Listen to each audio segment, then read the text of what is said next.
Okay, so we're talking about LinkedIn profiles and what it is, who it's for, what it says about you.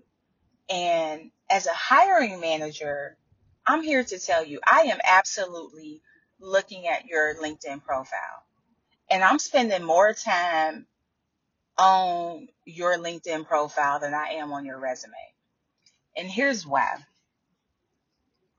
Typically, a resume is a formal document that tells me what companies you work for, where you work for them, when you work for them, 3 to 5 bullet points, if not more, about what you did there. It gives me your name, your email, your phone number, your education, any certifications.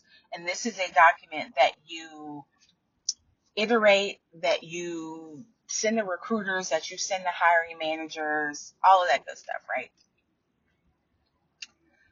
For me as a hiring manager, this is how I looked at LinkedIn.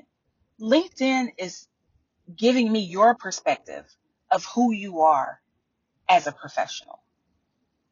Because for the most part, most people are creating and updating and maintaining their own LinkedIn profiles. So I get a first hand look of who you think you are. And hopefully the rest of your profile backs up your headline or your summary or all of these things. But this is my front row seat to see who you are and what you think about yourself. Now, the one correlation I will make between LinkedIn and the resume is make sure that your jobs, the dates, make sure all of those things are consistent between your LinkedIn and your resume. But other than that, I don't spend too much time looking at somebody's resume. What it tells me is how good you are about articulating your experience when it matters. It also tells me how you behave in terms of attention to detail. I've seen resumes that have spelling, some multiple typos, grammar issues, bad formatting, multiple fonts when it wasn't intended to be multiple fonts. And that's what I look at when I look at your resume. When I looked at your LinkedIn, it's telling me the story of who you think you are. And that's usually for me what determines whether or not I call somebody and invite them for an interview. So when we talk about updating your LinkedIn profile, it goes beyond updating it for a job that you might have left or you just got. It's more about who are you? What do you want me to know about you? That is not articulated in your resume. You can get on LinkedIn and post pictures from a conference that you went to. You can notify your network about a certification or a degree that you just got. You can post or like, reshare, engage with topics that are relevant and important to you. So it gives me more about your resume is telling me what you're doing at your desk. LinkedIn is telling me what are you doing in addition to the desk work. So when I look at it, I'm looking for personality. I'm looking for who are you connected to? What type of professional organizations do you belong to? Because those are the things I'm interested in you as a person, right? These are the things that's going to form the context of our interview. I've been in plenty of situations where I've gone on somebody's LinkedIn prior to a job interview. And when we get in the interview, I can start asking them things about the school they went to, a conference they attended, all of those things, their job history and the progression or lack thereof.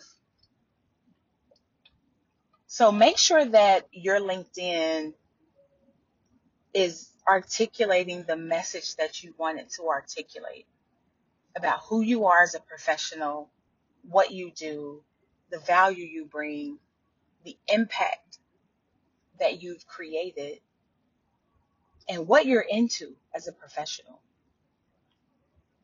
Another thing I'll say about LinkedIn is, for me personally, I block time on my calendar each week to go on LinkedIn and engage with people. I review invites. I don't automatically accept every LinkedIn invitation. The spammers are getting more and more sophisticated, number one. The salespeople are getting more and more, I don't even know what to call them, assertive. And just because you see that I'm a CPA, or just because you see that I have expertise in a certain area, does not mean that I want to connect with you and hear about whatever product or service you're offering, respectfully.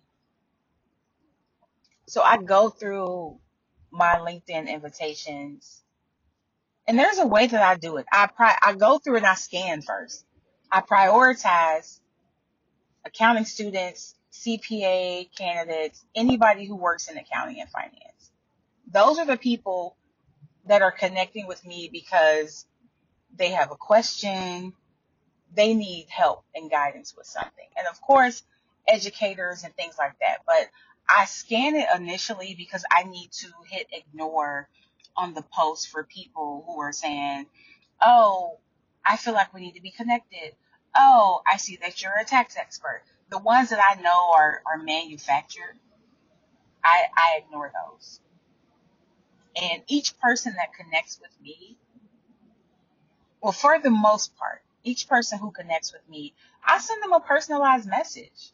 I don't just hit accept. I hit accept and I send them a message to thank them for connecting with me and to start our dialogue to see how I need to engage with this person going forward. So, in addition to updating your LinkedIn profile, make sure that the people that you're connected with are people that can be mutually beneficial. There could be something about this person that you admire. They might have wrote a newsletter that resonated with you. They might be working in a company that you aspire to work for. And so you can find ways, this is me and my introverted self, you can find ways to cultivate your network and your connections on LinkedIn without it feeling like a forced transaction, without it feeling like this is something I have to do so I can check the box. A lot of opportunities that I've gotten, whether it's writing, speaking, new jobs, have come from being connected on LinkedIn. And, the numbers don't lie. Data matters. There are situations where I've looked at my website analytics to see how people find me. And the top two sources are that people either search for me online or they find me on LinkedIn. And that is something, LinkedIn has become a huge source of networking for me simply because I showed up on the platform as myself.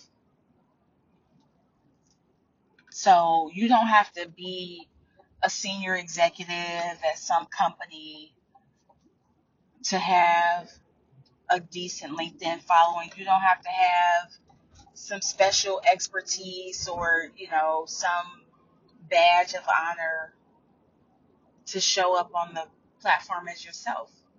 It's no different than you getting on Facebook or Instagram or Threads or any other platform. You show up as who you are and you convey the messages that you want people to take away from engaging with you. You make it easy for recruiters to find you by optimizing your profile with those ATS friendly, applicant tracking system is what ATS stands for. You make sure your profile is optimized for those things so that they can find you even when you're not looking. So it's a bunch of other tips and guidance that I offer in the LinkedIn Refresh checklist that you should receive if you haven't already.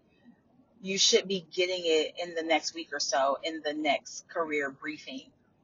And I'm referring to the Career Combos weekly career briefings if you're unfamiliar. And you might be hearing this episode because you found it on Apple or Spotify or wherever you get your podcast. And you might also be hearing this episode because it's part of the Career Convo series. So each week I send out a career briefing with career guidance and advice and tips and different things to help you level up in your career and do it in a way that's actionable to you. So I break these topics down in smaller conversations because I want you to be able to act on it. I don't want you to get a bunch of advice from me. Nikki said this and Nikki did that in her career and it worked for her and this, that, and the third. And then you try to implement it and you're overwhelmed from the implementation because it's too much to do at one time. I recognize we're busy. We have things going on at work, at home. So I want to give you one or two things each week, really one thing a week. Say, take that one thing, lean into that, understand what that is, put that in place, put that in motion before you move on to the next thing. It really is the small steps of progress that help to get you over the finish line with things. And so take the guidance from here and also refer to the LinkedIn Refresh checklist. And it helps you to update your LinkedIn profile by section. Your headline, your summary, your about section, your jobs, your education, certifications, your volunteer experience. Some people put that on their resume, some of them don't. So LinkedIn is really your dress rehearsal. It's the first impression that a lot of people get of you professionally, right? So I want to make sure that you have what you need to update your LinkedIn profile. And I would love to see your profile after you've made some edits to give you my thoughts on it. Would love to hear your thoughts on it. And we will absolutely keep these conversations going. So reach out if you have any questions. Email me, Nikki at nickwinston.cpa.com. And we will make sure that you get to where you need to be and where you want to go professionally. So let's keep going. We'll talk again soon.